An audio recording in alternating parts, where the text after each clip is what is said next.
ఇప్పుడు కనకదుర్గమ్మ అమ్మవారి లీలను గురించి విందాం. భక్తులు కాళీమాత వెలిసిన ప్రదేశానికి వెళ్ళే ధైర్యం కానీ సాహసం కానీ చేసేవాళ్ళు కాదు. అంతటి ఉగ్రరూపాన్ని ఎలా శాంతింపచేశారో, ఆ భయంకరమైన రూపాన్ని కనకదుర్గ అమ్మవారిగా ఎలా మార్చారో చాలామందికి తెలియని అసలు నిజాలు ఇక మనం ఏమాత్రం ఆలస్యం చేయకుండా తెలుసుకుందాం. 5-6 శతాబ్దాల వరకు కూడా విజయవాడ ఇంద్రకీలాద్రిపై అసలు ఆలయమే ఉండేది కాదు. అమ్మవారు అప్పట్లో ఒక పెద్ద రాతి బండపై భయంకరమైన చింతామణి కాళిగా వెలిసింది. ఆ ఉగ్రస్వరూపాన్ని చూసే శక్తి కానీ, తట్టుకునే సామర్థ్యం కానీ సామాన్య భక్తులకు ఉండేది కాదు. అప్పట్లో అమ్మవారు నరబలి కోరేదట.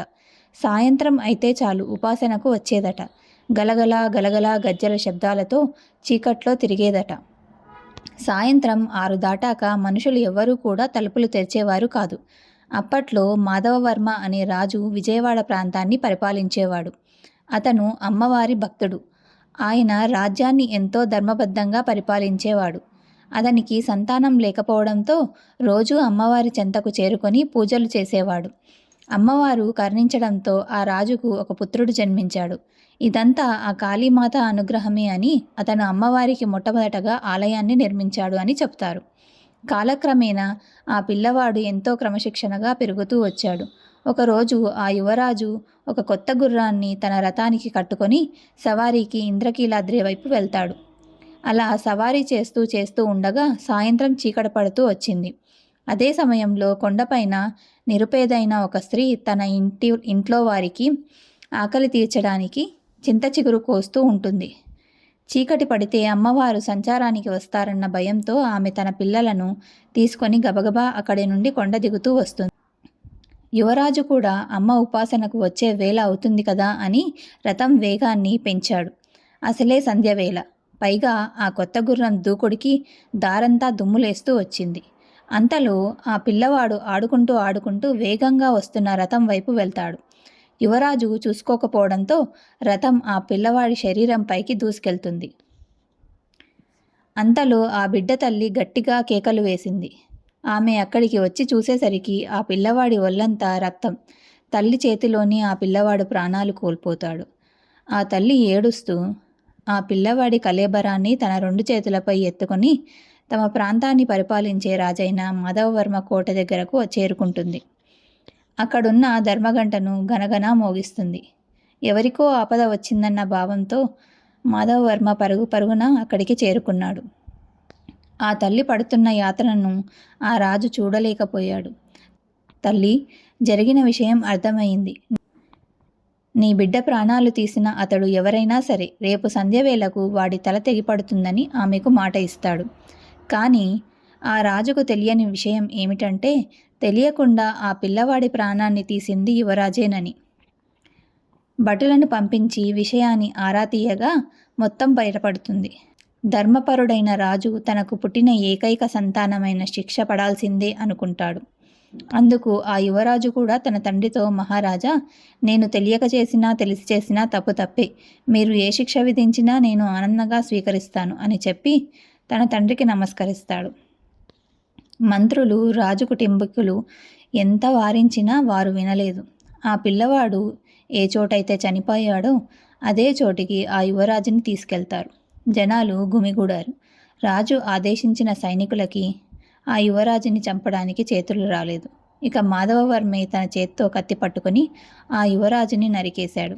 ఒక్కసారిగా వాతావరణం నిశ్శబ్దంగా మారింది. చనిపోయిన ఆ బాలుని ప్రక్కనే యువరాజు శరీరం కూడా రక్తసిక్తమై పడిపోయింది.